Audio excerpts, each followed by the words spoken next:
that's what I always liked is how localized his powers were.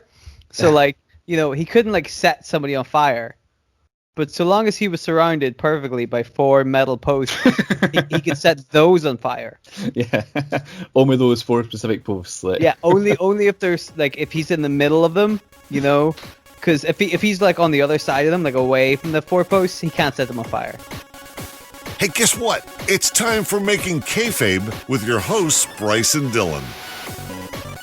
Well, hello there. Welcome to Making Kayfabe, the podcast where myself, Bryce, and my friend Dylan here, we take it in turns to rebook wrestling storylines in a way that makes sense. This is season 2, episode 3, and boy, have we got a barn burner for you today. But first of all, and most importantly, how are you, Dylan? Are you all right today? Yes, I'm very good. Thank you. Brilliant. That is great to hear. Now we've got that out of the way. Let's actually do the podcast. So, no, I really enjoyed your episode last week actually on the AEW women's division. It's a really cool take and something kind of a little bit different for the show. Thank you. Thank you very much. Well, we're always coming up with new ideas. You and me, we're 2 very smart individuals, and we are just overflowing with ideas. And this podcast is just one way to get all of our ideas out. We have so many other ones, Oh God, loads coming up. Like we've actually got for our listeners, we've got a whole list together of things that we need to cover, and just it's endless. So yeah, we're not going to slow it down anytime soon. But yeah, if you've not checked out the AEW Women's Division episode, then just check us on any podcast app. You're probably listening to us on right now. We've got a whole host of episodes there in our back catalogue already. Rumour is that there might be as many as 11 episodes you might not have listened to yet. But anyway, we're not here to talk about the AEW Women's Division today. We're here to talk about something else. Dylan, tell me, have you heard of a wrestler who goes by the name Kane? Why, no, Bryce. No, I have not. Was that the right response? He's a relatively unknown wrestler. He debuted kind of mid to late 90s. Probably actually most famously as the evil dentist Isaac Yankem.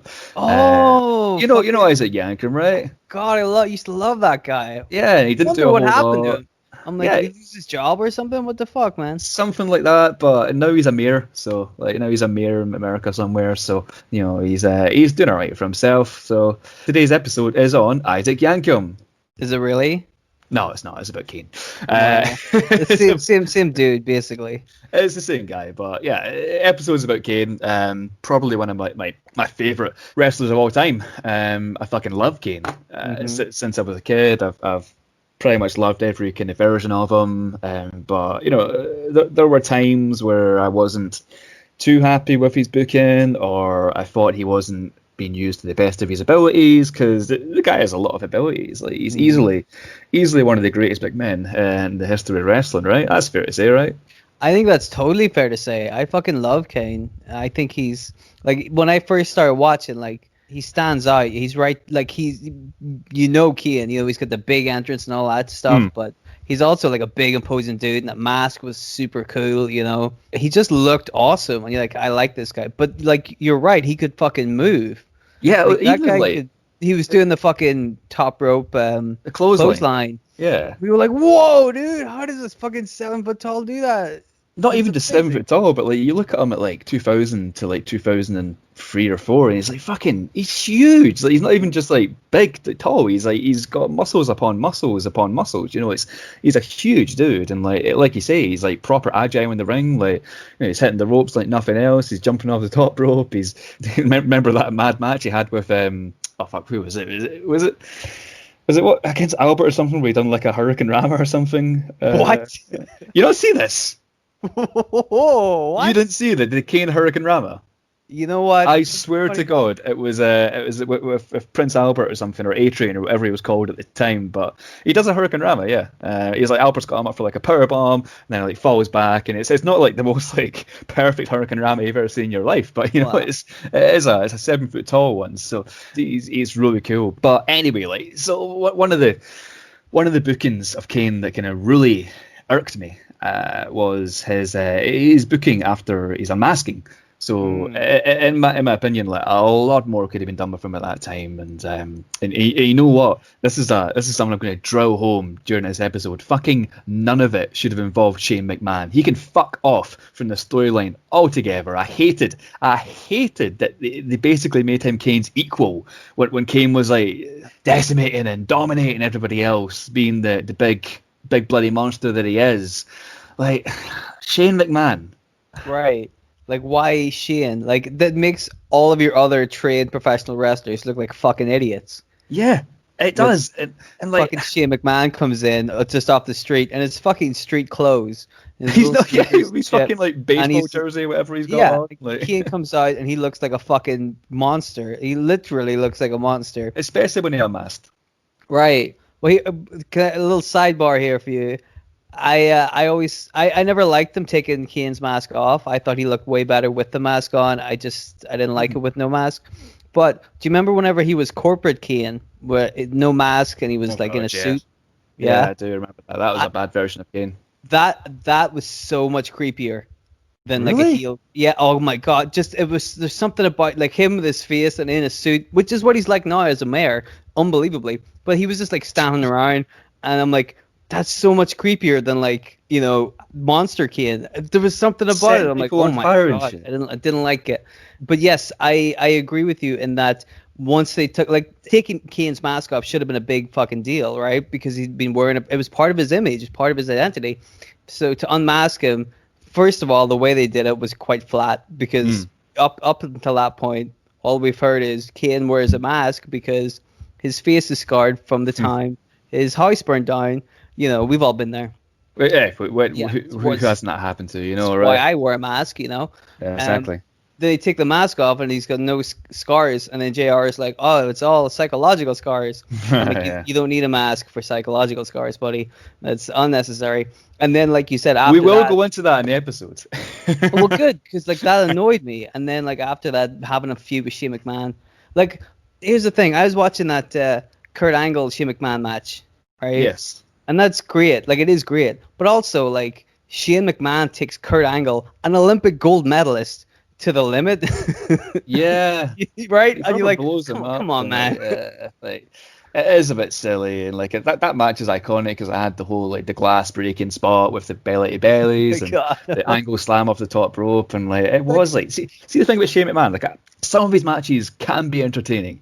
Like, Vince versus Shane at WrestleMania 17 is like the best like non-wrestler match ever. It's so good, and like there's so much shit going on, and like his match against Kurt was all right. It's just so unbelievable. Like, remember that time he came back to Raw once and like he was just beating the shit out of Randy Orton with his like stupid little kind of scrappy do kind of punches, like just fucking terrible. Like, it's so unbelievable. That's exactly it. It's like, the matches are good. Like, Shane puts on a great performance, hell of a entertainer, but it's just nonsense that Shane McMahon goes the distance with all of these guys. Yeah. Like, why Shane? Like, and then recently, fucking with the Undertaker and AJ Styles and Kevin Owens and stuff. You're like, these are legitimate athletes. Yeah. No offense to Shane McMahon, and God, you can take a bump or two. That's admirable. But like, it's like the David Arquette stuff. It's maybe not as bad. But you're like, David Arquette, like it or not, is an outsider from the wrestling community. He shouldn't be being put over legitimate wrestlers because he's not a wrestler. That just exposes the whole thing. David Arquette's redeemed himself though, like, because he learned how to wrestle. Yeah, exactly. He wanted to turn that kind of image of him around, which is awesome. But anyway, like back to Kane. Like, so like this you say he might not be scary without the mask, but I mean legitimately, like when he unmasked, I was what would I have been? I would have been 11 years old, and like I specifically remember watching that unmasking and just being fucking terrified. Like I remember it so clearly because it was on the Friday, because that's when Raw used to air in the UK. We used to have to wait till Friday to watch it. I'd finished my week at school, I'd had my dinner, not a care in the world, and then I watch Raw, I get scared to death again unmasking because he looked scary. He looked weird, but it's maybe the ideal image of him, unmasking and having that weird hairdo. But it's But that's something we'll touch on. And the thing that pissed me off is just a couple months later, I'm watching him getting beat up by Shane McMahon. Like, what is this? It's just the worst. But anyway, I've got a little bit of backstory, a little bit of kind of catching up on kind of what did happen with the Kane unmasked storyline. Have you got anything else to add before we jump into the catch up? No, I'm excited to get started and to hear the storyline.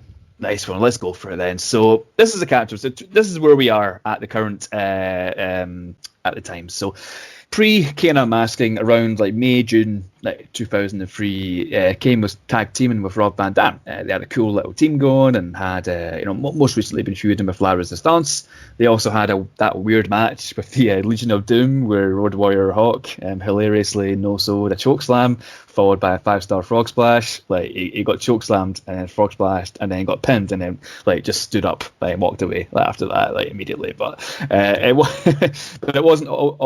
wasn't too far removed from the whole Katie Vick storyline, which was October. Yeah, there's your reaction there, that was October the previous year, so it wasn't too far removed from that. So you're talking like 9 months or so afterwards. So on the 2nd of June Raw, so Kane he loses a match via low blow to Sylvain Rodier, is that how you pronounce his name? And 2 minutes 13 seconds basically from La Resistance. So Stone Cold, the co-Raw GM at the time, he comes down to the ring and he tells RVD to leave, and he cuts a promo on Kane. Basically, he says that Kane he's been lackadaisical at best, and that he wasn't the guy who used to fight him back in the day. He tried to get Kane to snap. He was slapping him. He was stepping on his toes. Begging him to choke slam him, but Kane wouldn't do it. This is obviously masked Kane. Basically, this is WWE trying to restart the Kane character since he hadn't kind of been portrayed the best during and after Katie Vick. So anyway, Stone Cold gave Kane a stunner and then walked away, and that was the end of the segment. So on the 9th of June, Raw RVD beat Rene Dupree in 3 minutes, and then after the match he was actually attacked by La Resistance, but Kane wasn't there to come out for the save. So later in the night, RVD confronts Kane and where the fuck were you kind of deal. Kane didn't say a word to him. RVD walked off and said to Kane that maybe what Stone Cold said was true. You're not the monster you once were kind of thing. Raw 16th June, it's Kane and RVD versus La Resistance for the World Tag Team titles. Kane says to RVD that if they don't win, he'll break up the team. La Resistance win via DQ when Kane hits Dupree with a chair and then chokeslam both for them. So he's basically been put over like a big old monster again. He snaps at the end of the match basically and just starts like kicking ass all around. Meanwhile on the show, on the 16th of June Raw, Triple H had promised that he would announce a new member of Evolution. So after the tag match, Triple H comes out and he offers the Evolution membership to Kane. So Austin then came out and he says, Kane, if you turn down Evolution, I'll give you a world title shot next week. Triple H was the champ because it's 2003 and he always fucking was. then Bischoff, so the other Raw GM. Remember they had 2 Raw GMs at the time, Stone Cold and Eric Bischoff. Good times. Great times. Like he came out and he said that if Kane accepted the title shot and didn't win, he'd have to unmask. So Kane thinks about it and he chooses the title match. So next week we have title versus mask. So Triple H's World Heavyweight Championship versus Kane's mask. I was going to say World Heavyweight Mask, but it doesn't quite make sense. Wow. He's a World Heavyweight Mask. Raw 23rd of June, so Triple H defeats Kane in the title versus mask match in just 11 minutes and 27 seconds. It was thanks to interference from Randy Orton of Evolution. The match, apparently, according to Dave Meltzer and the 30th of June Wrestling Observer, it gained 1 million viewers. Like that match itself just gained 1 million viewers to the show. So it shows that like many people did care about the stipulation. People were familiar with Kane through the Attitude Era. Maybe some have tuned out during the kind of post-Attitude Era, Ruthless Aggression Era kind of thing, but a lot of them started to tune back in when they heard that Kane was going to unmask. So it's a big deal. Like Raw these days would kill for another 1 million viewers for any segments, or 1 million viewers for anything in some situations. So eventually, after some more Evolution shenanigans, it's just Kane and RVD in the ring. There's a bit of hesitation from Kane, of course. The crowd are in a stunned silence. For the first time in 6 years, he's going to remove his mask. It's a big thing. And he doesn't want to do it, so he's hesitating. Eventually, he removes his mask, and like, in my opinion, like looking back on it, and watching it again as I did to prepare for this episode, he looked pretty dumb. He's got like the half receding hairline. He's got the short kind of frizzy brown hair. Like, remember, the mask actually is attached to the hair, so he loses his long hair. He's got some like eyeliner or some shit smudged over his face, like maybe it's like ash from the burn or something. But Dave Meltzer called him a mix between the missing link, Waylon Mercy, and Undertaker. But anyway, he chokeslams his partner RVD, throws his arms up and down, makes the turnbuckle explode with fire, and then that's it. So from there, Kane went on to become a somewhat unstoppable monster. Somewhat, not completely. He chokeslams Bischoff off the stage. He starts attacking jobbers like Tommy Dreamer and Rico backstage. He beats up Stone Cold. He sets JR's ass on fire. He got arrested. Tombstone's Linda McMahon. He got verbally buried by Vince McMahon in a promo on Raw, and then here comes the money. It's Shane McMahon who clotheslines Kane over the top rope. He hits him with a steel chair and throws him off the stage, and basically fuck that. It's Shane does not belong in this storyline at all. So WWE, they could do a lot better, and I'm going to tell you why. Do you have any thoughts before I go into rebooking Kane's Unmasking even?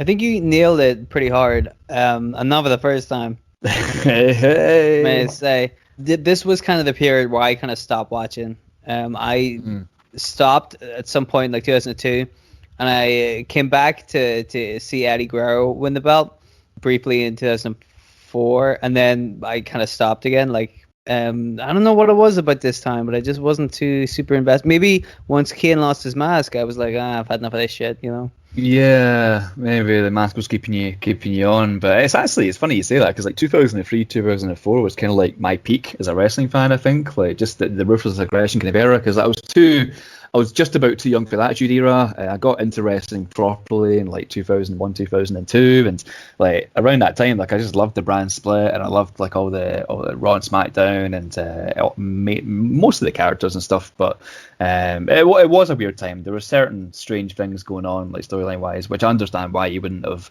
as someone yourself who did watch the Attitude Era, might not have compared kind of things. So I do get that. But yeah, like Kane could have been booked like so much better, I think. And let's just fucking go into it. Let's reboot Kane. So here's what should have happened. So first of all, you've had Kane as a masked man for like 6 years at this point. 1987, 6 years. So it's constantly asked, like, who is under the mask? Like, do you know the amount of times as a 9-year-old kid that I googled Kane unmasked and like downloaded like virus after virus from videos claiming that that it was going to be him unmasked. This is not a Raw main event. The mask versus title match was, say, they with 1 week notice. Raw main event, basically to pop a rating for 1 week, which is not how it should be. Like Upper Carter 1 versus Upper Carter 2 is a Raw main event. Kane unmasking's a big fucking deal. It's got to be a pay-per-view now. Kane, he unmasked on the 23rd of June 2003. Do you remember what pay-per-view was just 1 week before that? Oh, Hell in a Cell? Well, actually, Bad Blood. So, it's a... Yeah, Hell in a Cell wasn't actually a pay-per-view back then, but... Oh, yeah. Okay. But basically, where I'm going with this is, so it's Bad Blood, but, in 1997, Kane debuted at Bad Blood, where he got involved in a Hell in a Cell match. So Bad Blood, he was involved in a Hell in a Cell match at Bad Blood. Now, I don't know if you remember this, the actual main event for Bad Blood 2003, do you remember what the match was? It probably has Viscera in it. It's got Viscera in a Hell in a Cell match. You're absolutely right. And Kane should have came down and attacked, but not really. The main event for Bad Blood in 2003 was literally a Hell in a Cell match. It was Triple H defending his world title against, any guesses? Shawn Michaels? No. Think taller. Think more useless. Oh, Shane McMahon? No. Taller? No. 2003. One more guess. Like taller, more useless. Big long hair. Oh, it's not Cali, is it? In 2003? Oh, Kevin Nash. Bloody Kevin Nash. Whoa. Kevin Nash is not useless. In what way? I mean, I like Kevin Nash. What use did he have? Dude, Kevin Nash does have a use. That guy on the mic is fucking killer.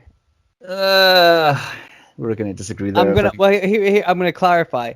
I don't think Kevin Nash is a fucking technician in the ring, but I think he knows enough to get I think by. we both agreed on that. Yeah, exactly. Yeah, no, but even He Kevin never Nash, had good matches. even Kevin Nash is gonna be like, no, not great, but he knows enough to get by. I think my vision of Kevin Nash is maybe obscured by the fact that CM Punk storyline where he kind of like came in during the summer of Punk. By the way, check out episode 1 of Making Kayfabe. Here's the thing, like by that point, when was that? 2011. 11, yeah. Like let's be honest here. Kevin Nash's days in the sun were long over by then. He wasn't exactly in his prime in 2011. Anyway, so it's Triple H versus Kevin Nash, right? And it shouldn't have been. Like I say, like Kane unmasking it is a huge deal. So like I'm gonna start just by moving the storyline back just a week or so that the main event for Bad Blood 2003 is Triple H versus Kane, mask versus title. It just makes sense. Like Kane debuted in 1997 with the mask during a Hell in a Cell match, and now he's going to be unmasking during a Hell in a Cell match 6 years later at the same pay-per-view. Like, it's kind of poetic. It makes sense. Like, so you can do the exact same deal. Like, everything leading up to it can be the exact same. Just in maybe a 20-25 minute Hell in a Cell match instead of like an 11-minute, standard match on Raw with interference and stuff. It's yeah, it makes sense for him to be unmasking the Bad Blood, basically. It's two huge moments in his career, debuting and unmasking. So his unmasking, it shouldn't have been used to pop a rating for a week. It should be a Bad Blood, middle of a Hell in a Cell. Now, the easy thing to do, like post-unmasking, would be to just say, erase Shane McMahon and be done with it. But, I've got a few more interesting things to add, which could really add to kind of Kane's character. So when he does unmask, that kind of like the stupid half receding like frizzy hair has got to go. Shaven bald, it's his best look in my opinion. And don't bother with the scar makeup, which was just like smudged eyeliner. That has to go.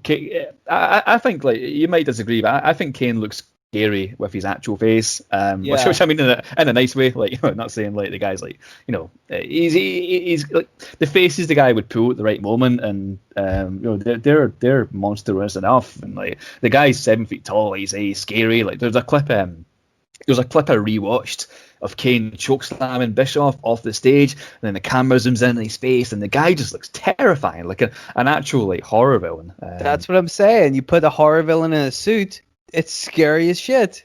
Corporate Kane, the scariest Kane.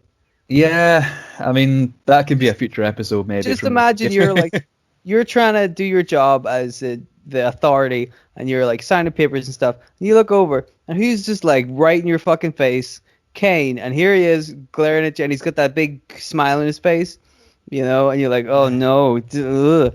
He's like, you got to sign these papers for me, boss. And you're like, I liked it better when you were setting stuff on fire.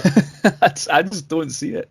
I do not see it. But again, I was kind of like zoned out from WWE at that point, so I didn't see much of Corporate Kane. But I don't know, man. I remember one thing sticks in my mind. There was a promo between him and Seth Rollins where he was Corporate Kane 1 second, and then he kind of like he morphed into like actual kind of there was a name for him. Demon Kane was it? He morphed into Demon Kane, and like he just sounded like way more scary then. But we're not going to agree on that. I don't think like Corporate Kane wasn't scary. He was a waste of a character. I didn't enjoy it that much. But the problem with it is they didn't use him as a scary character. If they had of, it would have worked. They didn't realize how scary he was. Yeah, I mean, yeah, I can kind of see what you mean there. Don't worry, I'll rebook that next week. Don't you worry about it. I dumped two-parter for Kane. So the next night on Raw, so everyone, this is me rebooking by the way. The next night on Raw, everyone's like, he's scared. They're scared shitless of Kane. You can play it up. You can show guys, maybe like getting changed in the corridors because Kane's in the locker room. Like maybe have like the camera pan to him in the locker room where he's just like sitting on a steel chair with his back to the door, that kind of towel draped over his face. So First thing, around this time, you also had Tommy Dreamer playing a gimmick where he would do anything for money. By the way, don't worry, Dreamer's not like a big part of the story. There was just a part of there was a point in Raw where he was like, eating food off the floor, like brushing his dog's teeth, and then using the toothbrush to brush his own teeth, like etc. Like just for like making money. Anyway, someone gives Tommy Dreamer a substantial amount of money to go into the ring and call out Kane and demand to know, where are your burns, Kane? Where's the scars? Because of course, like WWE, this is something you touched on earlier, Dylan, like, you know, or WWF, they based his whole character on these scars. You know, why does he wear a mask? It's because, you know, his brother Undertaker burned their home down as a kid and horrifically disfigured Kane. You know, but when he unmasks, obviously, you know, Glenn Jacobs doesn't have any burns, so he doesn't have any scars. So where are they? Anyway, have Kane fucking decimate Tommy Dreamer. Like, you and I both know Dreamer can take one hell of a convincing beating, and our boy Kane can give one as well. So just have Kane absolutely destroy the guy, end him. I'm talking busted open. I'm talking like thrown through the announcer's table. I'm talking close-up shots of Kane like firing away on him, or the blood pours, like make it really graphic, really scary. You can get away with that kind of stuff in those days. Anytime security comes out to stop Kane, he kicks their asses too. So have that happen like 3 times, like 3 sets of security guards come to stop the chaos where Kane can like quickly disposes of them with a brick or something. Eventually, it's the end of Raw after the beating, and then we see like Psycho Kane standing in the ring over the body of Tommy Dreamer, who's like bloody and beaten, and a massive like down security guard surrounding the ring as well. So it's just Kane, you know, standing atop of this like this absolute decimation, you know. So next step. And again, this is something I think that's obvious, but haven't actually seen mentioned earlier. Bring in Paul Bearer.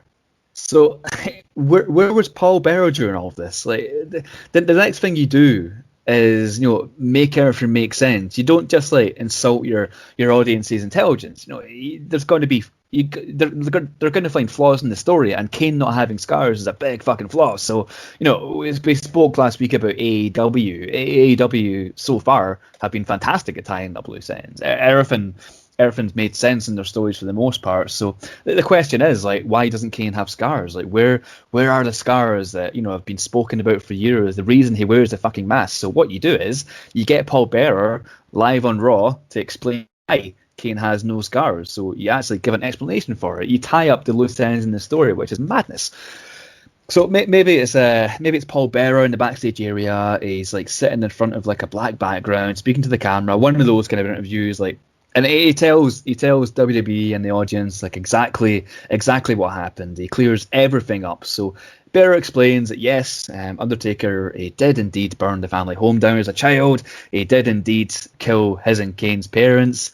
But, you know, Kane was barely harmed. Paul Bearer, he basically saw the blaze going down. He ran in and saved Kane from the fire before it could get anywhere near him. Just wasn't so lucky with the parents. So, you know, that immediately just explains why Kane's not got any scars on his face. He wasn't in the fire. You know, he was in the fire, but he wasn't burned or anything. He got away very quickly. But here's where the story twists a little bit. So Paul Bearer, for many, many, many years, led Kane to believe that he was burned in the fire. So, you know, the guy told Kane as a child that, you know, his parents had died. You know, it wouldn't be so hard to convince, you know, a grieving boy that, you know, he'd also sustained, you know, brutal injuries in the fire as well. So, you know, so what he did when Kane was a kid, he forced Kane to wear a mask wherever he went. You know, he hid any mirrors at the home where he lived, and, you know, all the while telling him how much of a bastard his brother Undertaker was. You know, look at what he did to you. Look at what he did to your parents. What a bastard, etc. You know, so. I know. Yeah, you know, like, what a bastard. Like, so at this point in the interview, maybe we have like Kane open the door and walk in, like black towel draped over his head, you know, Paul Bearer shitting himself. Kane asked Paul Bearer why he did it, so Paul Bearer goes on to explain. He says that he did this. He lied to Kane because he wanted Kane to grow big and strong and punish the Undertaker for what he did. You know, if you remember, one part of the kayfabe of the whole storyline was that Paul Bearer was having an affair with Undertaker and Kane's mother, so his romantic partner, I suppose. But she died, all because of Undertaker. So Paul Bearer is small and fat, so he couldn't be up Undertaker. So but Kane could, because he's going to grow on to be a big friggin' monster. So yeah, Kane, not a fan of hearing this. He snaps, he grabs Paul Bearer by the neck. He's hurt enough. Like Bearer's when he's being attacked, he's being all like, Kane, I saved you, I saved your life. Referencing that Kane would probably would have been burned if the fire wasn't, if he wasn't saved from the fire. And Kane says, like, no, it's you who's going to burn the fire. And then he sets Paul Bearer on fire. So like have it similar to JR, but not JR. So Bearer, I think he makes more sense than a fucking commentator, because it's actually personal to Kane. You can stunt it up, you can have Bearer wear a fat suit, but yeah, let's be honest, Bearer could have probably found some use from burning fat back then, if you know what I mean. But he was fucking huge. But so Kane, he's set Paul Bearer on fire, which will come into play a little bit later. So yeah, we're already like getting into Kane just being an absolute loose cannon of a monster kind of thing. Like he's going around, he's beating up poor Tommy Dreamer, he's setting people on fire, but also it's been explained with perfect reasoning why he's not got any scars in his face. He's just had a very unfortunate upbringing, basically, from Paul Bearer. So there's a human aspect of that as well. You can relate to him, and a human. There's many people in the world who've unfortunately had like bad upbringings, and they can kind of relate to that. So after this, Kane's just he's unstoppable. He's downright scary. So no one wants to be within 20 miles of him, at the risk of treading on familiar ground with the evolution involved booking. But by the way, check out episode 3 on the Eugene character. It's really good. But I won't dive into them because we touched on evolution in that episode. So, but obviously Kane, he has to get revenge on them in some way for causing the unmasking. You can't just have a group basically be the sole reason a guy goes insane without him having to kick their ass, So let's just say at some point Psycho Kane takes out Evolution for what they did to him for them making him unmasked, basically. It has to be done. So when he's got rid of Evolution, you got to play this guy like a horror character. So you don't put him in like normal situations all the time, the standard like one-on-one matches with no context, like what happened with him. There has to be like something special about the character to keep it going. Throw some gimmicks at his matches, like don't go kind of full Russo or anything like that, but make him stand out. I'd make his matches at least no disqualification. You can then like save some things for the big matches, like Inferno matches and Buried Alive matches and casket matches and etc. For big shows. But back to now, like for a month or so, you should have Kane just be like the loose cannon, like I said earlier. Have him interfere in random matches and raise hell. Perhaps Kane gets used as like a punishment for superstars that the Raw GM Eric Bischoff wants to teach a lesson. Threatening that one-on-one match with Kane, which nobody wants, kind of thing. This just, it's not hard. I mean, for all the monster heroes in WWE's had in their time, they haven't been too good at booking them. Like so many monster heroes have become kind of comedy characters. Like you go back and you look at like Kali, Tensai, Kozlov, Corbin. Well, even Keane in with Daniel Bryan. When they did the comedy spots, and like that was awesome, but at the same time, like it's Kane, he used to kill people. Yeah, exactly. I do agree with that in a way. Like I did enjoy the Daniel Bryan stuff, but it was very not comedy. Like it's it was funny stuff, but also the guy's a fucking monster. Like he shouldn't be doing that kind of thing. So I don't think like Kane was anywhere near as bad as what happened to those guys. Like Tensai with his he was like brought in as like a big like killer, like with the kind of the whole entrance get up he has and like the fancy music and the manager, and like he beat Cena, I'm pretty sure. Then like 3 months later or something, he's tag team with fucking Brodus Clay, like doing like the fucking that dance, the fucking like lawnmower dance or whatever it is. Like, so basically, like they could have had something really special with Kane, I think. They and I'm not saying like the booking afterwards was the worst thing ever, but I mean, it could have been so much more. He could have been like the guy, I think, Kane, because he's got that familiarity. He's already got that familiarity with the audience. Like people know him from the Attitude Era, and with this storyline, it's compelling. He's unmasked, he's going insane. Like who doesn't want to watch that? So yeah, it could have been something truly special. Anyway, I'm not done. There's more to come. So eventually, Kane, he's just like he's so out of control that he can't be controlled. Every week he realizes that he's like this wolf among sheep. You basically at this point you got to do what you can to convince people this is more than a storyline. So like I would, one idea I had was I'd run an angle where there's some fans at ringside who are maybe they're like acting drunk and mocking Kane, and so obviously these fans are plants. People that WWE have paid to be in the audience, and Kane just like starts brutalizing them, like just Kane just starts kicking the living shit out of them for mocking him, just takes people out the crowd and then just starts kicking their ass, and people around him are like, shit, what the fuck was that? Then maybe like once he's done kicking their ass, have another guy in the crowd who's like in no way connected with like what the drunk guys were doing, another plant obviously, and then have Kane drag him over the barrier as well for no reason, just start attacking him too. And then it gets to the stage where you have to like install more than just like a crowd barrier at ringside for Kane. You got to have that maybe like that plexiglass shit they've got right now during the COVID era. The kind of like the it's not, what is it? Is it plexiglass? It's not. Yeah. It's not glass. Yeah, like that. So I basically so that Kane can't do that anymore. He can't grab fans from ringside and kick their asses.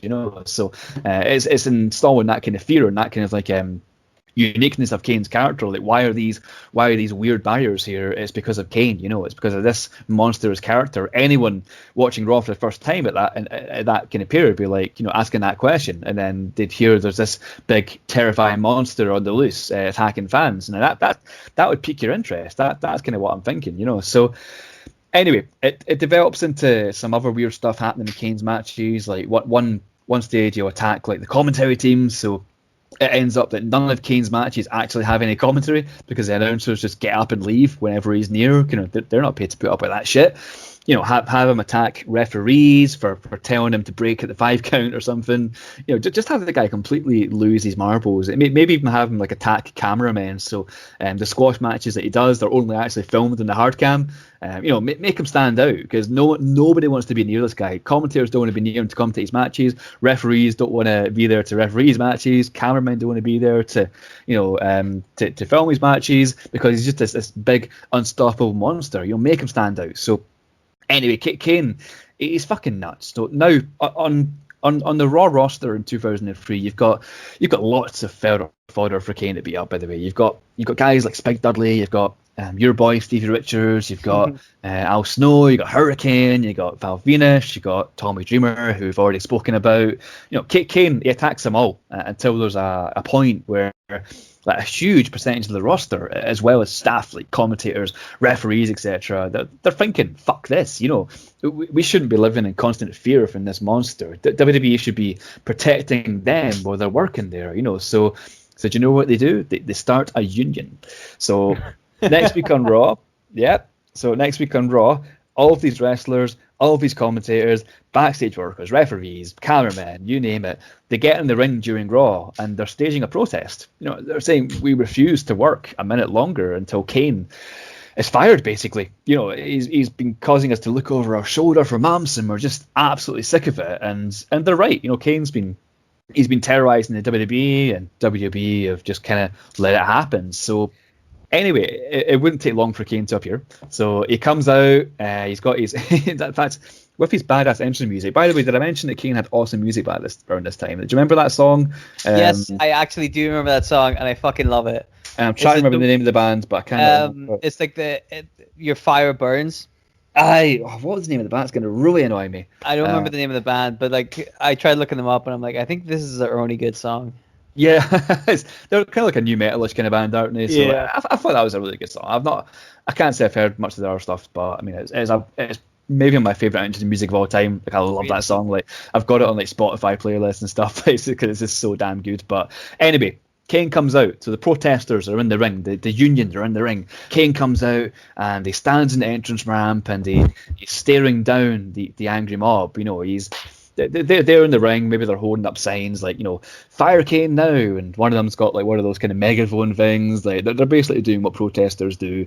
But do you know how Kane responds? He doesn't go down to the ring and kick their asses. He's like, no, that would be far too easy. What Kane does is he lifts his arms up nice and high, he throws them down, and then suddenly the whole outside of the ring catches fire like in an Inferno match. So the ring is surrounded in fire.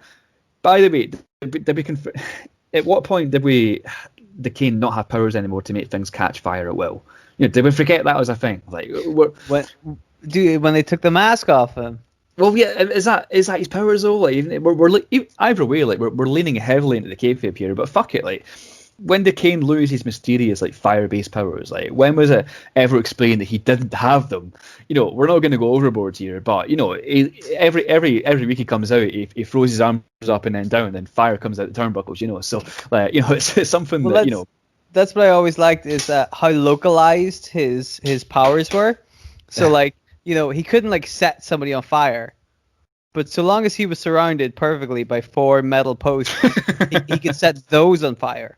Yeah, only those 4 specific posts. Like. Yeah, only if there's like if he's in the middle of them, because if he's like on the other side of them, like away from the 4 posts, he can't set them on fire. Well, sometimes wait, could he from the entrance ramp? Ooh.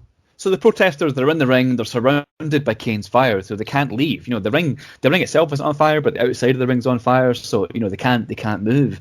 They're all like, they're terrified, they're freaking out. Kane, he starts laughing, he starts taunting them. He's having the time of his life where they're kind of coming close to cooking in the ring. So this causes Eric Bischoff, the Raw general manager, to come out and beg Kane to stop. Please stop, Kane. They're gonna burn to death. You have to stop. So Kane, he grabs Bischoff by the throat and then he screams into the microphone. He says that I've been on an unstoppable winning streak for months now. If you don't give me a world title shot right now, I will set them all on fire. And it's true. He's won every match he's ever been in since Unmasking, so he's long overdue a title shot at this point. So Bischoff, having Kane's hand squeezed around his throat and having, his staff in the ring damn near on fire, he's got no choice to accept. He gives Kane a world title match. And let me tell you, I'll just say, like, Kane absolutely should have been world champion at this point. He should have had the World Heavyweight Championship in 2003. He was the most interesting and potentially the most over character they had. At the time, like, WWE hadn't had a legitimate kind of psychopathic monster heel for champion for so long. Like, you'd have to go back as like Bob Backlund for someone who's maybe as psychopathic, maybe Mankind, but neither of them, in my opinion, were ever seemed as dangerous as Kane did in 2003. Like, none of them were 7 foot tall and built with muscle. So Kane goes on to win the title. You can have a monster with a world heavyweight title, nobody can beat him. Have him keep the title for months and months and months, just obliterating everybody in his way. Anyway, we're almost at the end here, by the way. So, but basically, Kane keeps the title all the way up to Survivor Series, where we're actually going to start to blend kind of reality back into what happens. So, do you remember what Kane got involved in during the 2003 Survivor Series? Other than his ambulance match with Shane McMahon, don't fucking mention Shane McMahon. But what did Kane get involved in the 2003 Survivor Series?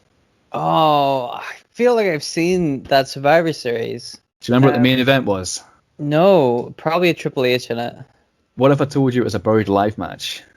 Oh. Oh, okay. Yeah. Well, carry on. You don't remember? Like, you don't remember the match? I think I do. So basically, like, in the buried alive match, so Kane interferes during a buried alive match between American Badass Undertaker and our favorite crazy billionaire, Mr. McMahon. He helps Mr. McMahon beat the Undertaker by burying his brother using like a fucking dump truck or some shit. Yeah. I'm basically factoring that into the closing of my storyline because honestly I really liked it, and it was great timing for Kane to get involved with his storyline brother again. So, but from there again, I would just pretty much keep everything the same. Undertaker, he goes away for a while to sell being buried alive. Or to sell death. Kane continues dominating as World Heavyweight Champion until we get to WrestleMania 20, where defending champion Kane meets his dead man brother Undertaker in the main event for the WWE the World Heavyweight Championship. So Paul Bearer, as he did in real life, returns with Undertaker at the event with the urn in his hands. He sets Undertaker on Kane, who literally set Paul Bearer on fire just months prior. That would be the main event because since the other main event of WrestleMania 20 didn't happen, according to the history books. What better way to cement the legacy of two of their greatest, kind of longest lasting kayfabe gimmicks basically than having the main event WrestleMania for the World Championship. So, that's where I end it. That's how I do it. That's how I book Kane from Unmasking in 2003, all the way through into 2004. I think WWE struck gold with the Kane character in 2003, but they put their focus elsewhere. So that's what I think I could have. I could have made Kane to be a complete main event superstar, like the guy basically, because there wasn't a the guy at the time, heel wise, other than Triple H, who fuck Triple H. So Wow. that could have been like the kind of like defining moment of Kane's career, and it was just another part of it rather than a defining moment. So yeah, that's how I would book Kane.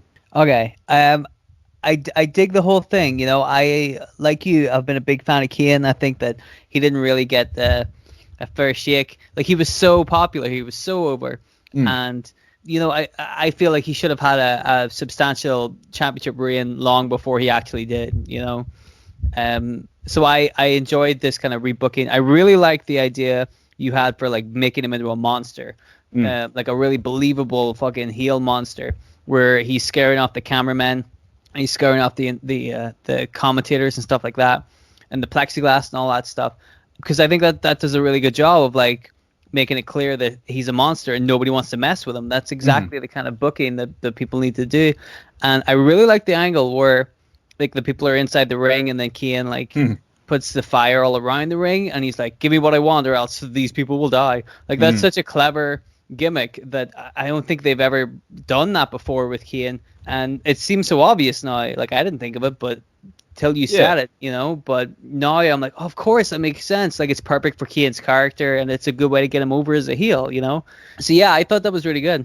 I think you're right in touching on the he should have had a substantial title run as well, because he didn't actually win the world title until like 3 or 4 years later or something like that. Like, and then it wasn't even the best title run ever. Like, he had it for like I don't even know how long he had it for, but I remember he won Money in the Bank, and then he cashed it in like Rey Mysterio or something, and then just it didn't go down too well. But that was like, he won the world title again, but it was not at the right time. Like, just like when he won it back in like, his first reign in like 1999 or something, when he beat Stone Cold and held it for one day, it was the wrong time for him. So just it's all in the timing. Like, and when you have this Kane character, it's in 2003 at this point where he's just unmasked. You're bringing in new viewers or lapsed viewers even, from like the Attitude Era just to see Kane again. Like, you should be making that guy a champion. He should be the focus of the show.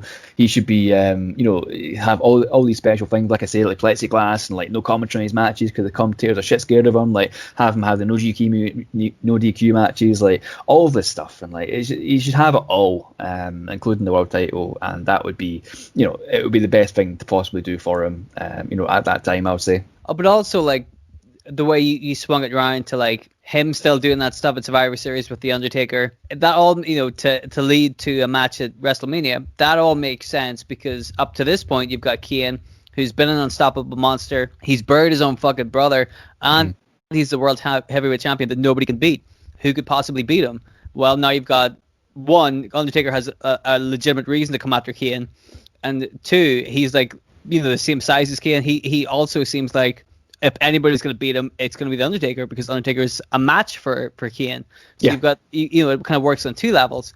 Plus, Undertaker is well known for being at WrestleMania. It's a perfect way to just give him an actual WrestleMania match instead of like one of those thrown together ones, Exactly, and then that's like this match did happen at WrestleMania 20, Undertaker versus Kane. Undertaker came back as a dead man, because he wasn't doing his American Badass gimmick anymore. But it was just would add more to the match if it had the story behind it, because there wasn't the match itself was like, it definitely wasn't the main event, because that was the triple threat, but it was kind of like halfway through the card, and just like it wasn't a main feature of the show at all. And it's Undertaker versus Kane. It's the two characters who have like the biggest kind of backstories in WWE, the most fleshed out characters. So like you've got to make that your main kind of show. And then again, like I know I'm referring back to this a lot, but if you have Undertaker versus Kane as your main event of WrestleMania, you're going to get a lot of people from that era coming back to watch WWE at that point.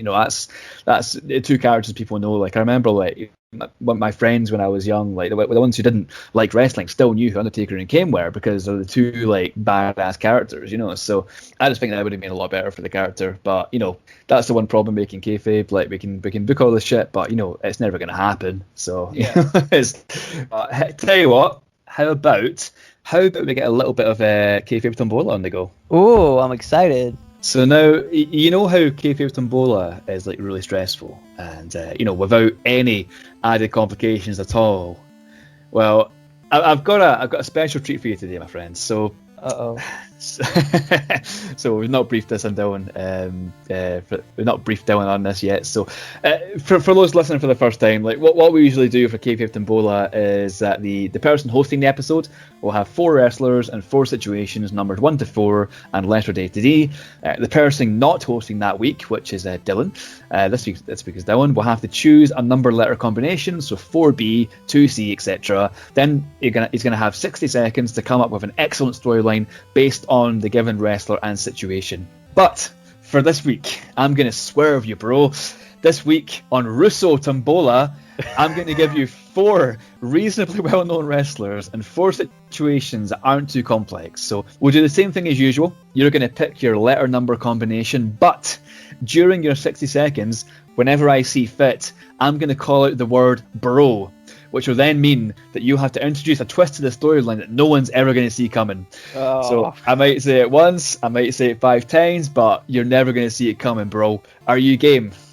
Oh my god, yes. This is my dream. I love this. So this is a one-time thing. We'll go back to normal next week unless it's like a fucking hit. But we'll see how it goes. So tell you what, Dylan, give me your letter number combination and let's see who you got. I would like 3D. 3D. the good old Dudley Boy's choice. Bit of 3D. So 3D. So you could have had was CM Punk. Oh. You could have had Kurt Angle. Okay. You could have had Finn Balor. Okay. But who you got was Rob Van Dam. All right. You got Rob Van Dam, and you chose D, right? Yeah. So you could have had... No. Is fighting for his career in the main event of the next WrestleMania. Okay. You could have had recruits his mother to help him win matches. Oh, thank God I didn't get that one. You could have had... revives the Inferno match and demands all his matches take place in this stipulation. So a bit of a Kane influence there. That would have been good. But what you had, my friend, was Rob Van Dam wins King of the Ring and undertakes the infamous King gimmick.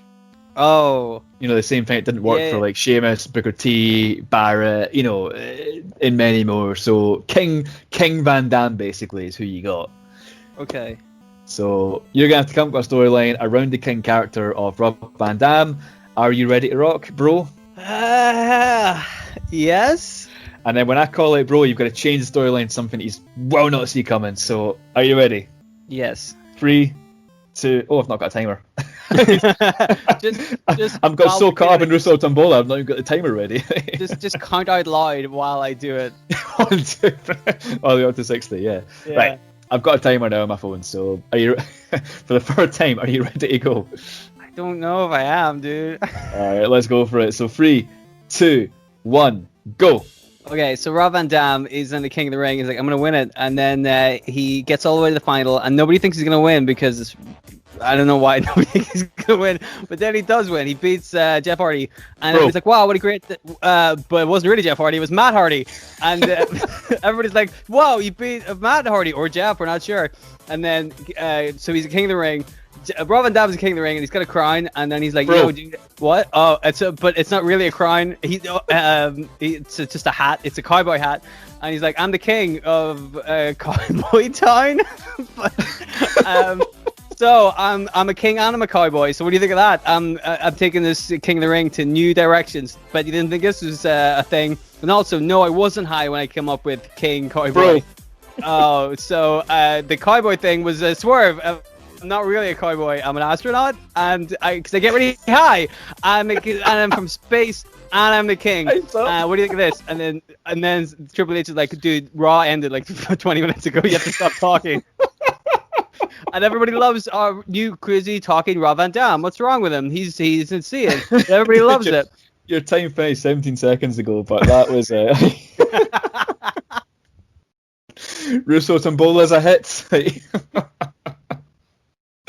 the ideal thing I was going for there, like just in my mind, you says that Rob Van Dam was saying he wasn't high. I say, bro, you're meant to say like, I was high, you know. Like, well, I was gonna change that, but then I'm like, no, I'll change something, a different part of it, you know. So he's an astronaut. You couldn't see, but I got so excited, like my face stood up. I'm like, as I pieced it together, I'm like, he's an astronaut because he gets so high. Oh my god! So pleased with myself. Revelation. So that's Russo Tombola. That is like Kayfabe Tombola at its best is the most stressful minute of my life. So like, you know, I can not imagine what that felt like for you, but maybe we'll bring that back every now and then, a bit of Russo Tombola just to mix things up a bit. So, whew, that was the best one yet, I think. We did it. We got through it. I really liked that fucking Russo thing. Yeah, like I say, we'll bring it back maybe every few weeks or so just to mix things up a bit. But anyway, like we'll end it there. So you have been listening to Making Kayfabe, and if you enjoyed it, you should absolutely leave us a review on whatever podcast app you use, whether it's Apple Podcasts, whether it's Podbean, whether it's Amazon, whether it's can't think of another podcast app. It'll take you less than a minute. It really makes a huge difference for the show. On top of that, we're on Twitter at Making Kayfabe, so please send us your feedback and any ideas you might have for future episodes, or even like Kayfabe Tombola ideas or Russo Tombola ideas. You know, we'd love to hear them, and there's many that can get used for the actual show. So, you know, you can also email us feedback and suggestions at makingkayfabe@gmail.com. We'd love to know what you think, and you know, even tell us where you're listening from as well. Like I've been saying this to you, Dylan, but like, one of my favourite parts of the podcast hosting we use is that you can see, you know, where people are actually listening to our episodes, and in the world, obviously. So it's predominantly like US, UK, etc. But according to that, we have listeners in Bangladesh, Iceland, Isle of Man, Greece, Philippines, etc. So this is a shout out to all our Bangladesh fans. How you guys? Oh doing? yeah, Bangladonians, like we love you guys. And the Iceland fans, all the other ones, we fucking love you guys. Everyone, I love you all. Like, and UK and you, we love everyone. We love everyone. But, you know, it's cool to see those little kind of like the way Podbean does it. It's like it shows you a map, and then it shows you like colours in the map, like where people are listening to you. So like, I want to get that like totally filled, like, you know, see if we can like get it illuminated with colour, that map. But Dylan, have you got any hints as to what the next episode is going to be for our listeners? Yes. Okay, so I'm doing the next episode, and I don't want to spoil it too much. You know, you want to give people a little cliffhanger, a little tease to come back for the next episode. So let me be kind of subtle about this and say that I'm going to have Rob Van Dam being a cowboy king from space, and I don't think you're not gonna be able to see it coming. You're gonna love it. That's very vague. I just want to say fucking thank you very much to everybody who's listened to the show. We really appreciate it. It's really cool, and you know, feel free to give us some feedback or give us more ideas for Tombolas. We love that. We love like interacting with people on Twitter. It's really nice, guys. So I just want to say thank you. Yeah, it's awesome. Like, it's really cool to see you guys following. Like every time we do the show, like I say the followers number, and it's just so out of date by the time we release it. Like this episode's is recorded 2 weeks before it's released, so you know, it's more up to date than the last ones. But right now we're sitting at about 500 odd Twitter followers, so which is awesome. Like, we love you guys. It's really cool to see that, and really cool to see that you're listening to our stuff and just enjoying the podcast and stuff. So that's kind of why we do it. You know, we do it because we love podcasting, and we love bringing these things, and we love coming up with these ideas. And whether it's Kane dominating 2003, or whether it's Rob Van Dam with you know, a spliff and a fucking cowboy hat. So like, you know, so until next week, my name's Bryce, his name's Dylan, and keep it kayfabe, my friends.